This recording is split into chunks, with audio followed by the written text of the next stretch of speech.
नमस्कार दोस्तों, मैं हूं विनोद वर्मा और आज मैं बात करने जा रहा हूं लेखिका महादेवी वर्मा द्वारा लिखा प्रसिद्ध संस्मरणात्मक रेखा चित्र जिसका शीर्षक है भक्तिन, जो उनकी पुस्तक स्मृति की रेखाएं में संकलित है।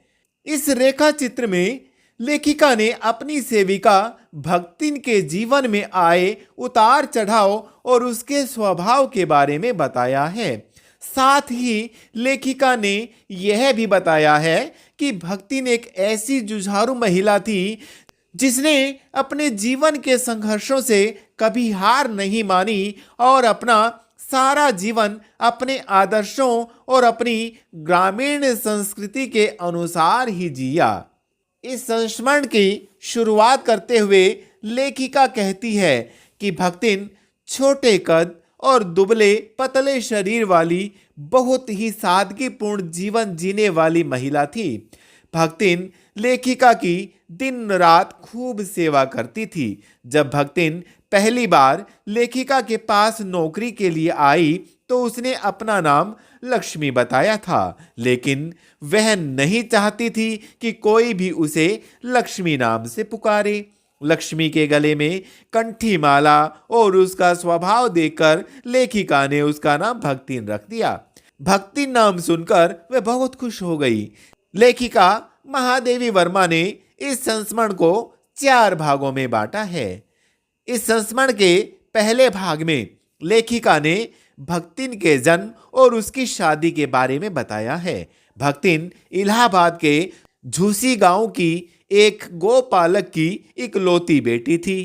केवल 5 साल की उम्र में उसका विवाह हंडिया गांव के एक संपन्न गोपालक के पुत्र से हुआ, लेकिन छोटी उम्र में उसकी मां की मृत्यु के बाद उसकी सौतेली मां ने महज 9 वर्ष की उम्र में उसका गोना कर दिया। मतलब उसकी मां ने उसे ससुराल भेज दिया। भक्तिन की शादी के बाद भक्तिन के पिता बीमार रहने लगे थे और एक दिन उनकी मृत्यु हो गई, लेकिन भक्तिन की सौतेली मां ने भक्तिन को उसके पिता की मृत्यु का समाचार नहीं दिया और भक्तिन की सास ने भी उसके पिता की मृत्यु का समाचार उसे सीधे तो नहीं दिया, लेकिन उसने किसी बहाने से भक्तिन को मायके भेज दिया। अपने पिता से मिलने की आस में जब भक्तिन अपने मायके पहुंची तो वहां अपने पिता की मृत्यु का समाचार सुनकर वह बहुत दुखी हो गई।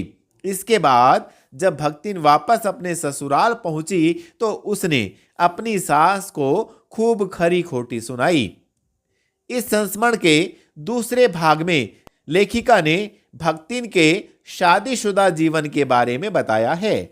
भक्तिन ने 3 बेटियों को जन्म दिया, जिस कारण उसे अपने परिवार वालों, खासकर जेठानी और सास की उपेक्षा को सहन करना पड़ा था, क्योंकि जेठानी के 2 बेटे थे।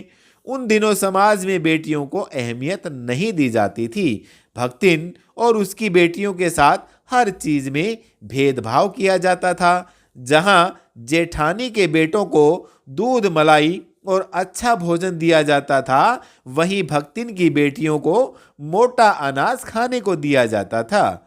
भक्तिन के पति को उसके परिवार के सदस्यों के द्वारा भक्तिन के खिलाफ उकसाया जाता था, लेकिन भक्तिन का पति भक्तिन को बहुत प्यार करता था, इसलिए वह उनके बहकावे में नहीं आता था। भक्तिन अपने बाग, बगीचों, खेत खलिहानों के साथ साथ जानवरों की भी देखभाल करती थी।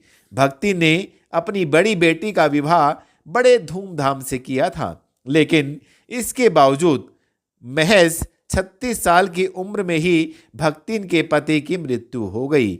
इसके बाद तो भक्तिन पर दुखों का पहाड़ टूट गया, लेकिन उसने किसी तरह अपनी दोनों बेटियों की शादी करवा दी और अपने बड़े दामाद को घर जमाई बनाकर अपने पास रखा। दुर्भाग्यवश बड़ी बेटी के पति का देहांत हो गया और बड़ी बेटी विधवा हो गई। इसके बाद परिजनों ने संपत्ति के लालच में भक्तिन की विधवा बेटी का विवाह भक्तिन के जेठ के बड़े बेटे के तीतरबाज के साले से करवाना चाहा, जिससे उसने मना कर दिया। लेकिन फिर एक दिन वह तीतरबाज भक्तिन की बेटी के घर में घुस गया। उस समय भक्तिन घर में नहीं थी।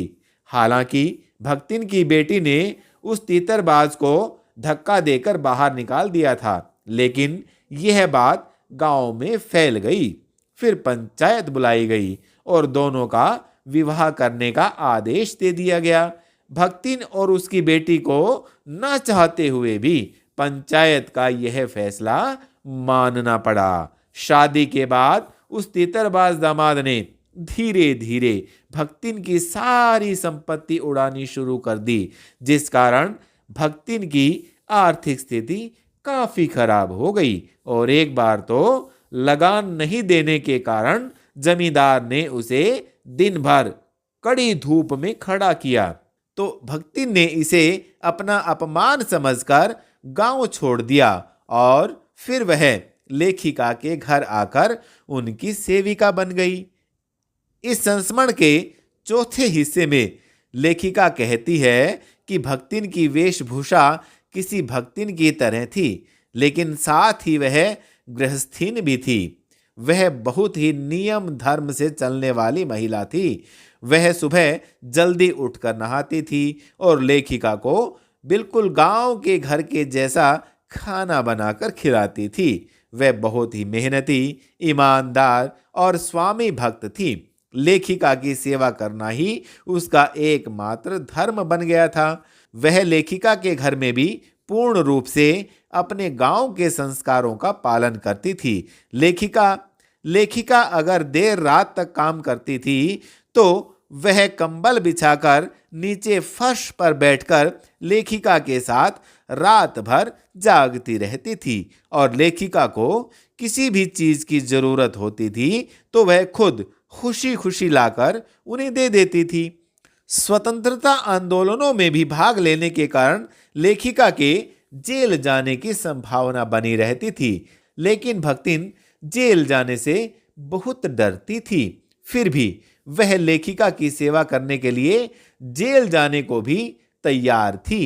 वह कहती थी कि जहां मेरी मालकिन रहेगी मैं भी वहीं रहूंगी, फिर चाहे वह काल कोठरी ही क्यों न हो। यहाँ तक कि वह लेखिका को छोड़कर अपनी बेटी और दामाद के साथ जाने को भी तैयार नहीं थी। इस संस्मरण के अंत में भक्तिन और अपने बेहतरीन तालमेल के बारे में लेखिका कहती है कि मैं ऐसी स्वामी भक्त सेविका को खोना नहीं चाहती। तो दोस्तों, यह पाठ यहीं खत्म होता है। और दोस्तों, अगर यह वीडियो आपको पसंद आई हो तो आप इस वीडियो को लाइक कर दें और हमारे चैनल पर यदि आप पहली बार आए हैं तो चैनल को सब्सक्राइब जरूर करें। धन्यवाद।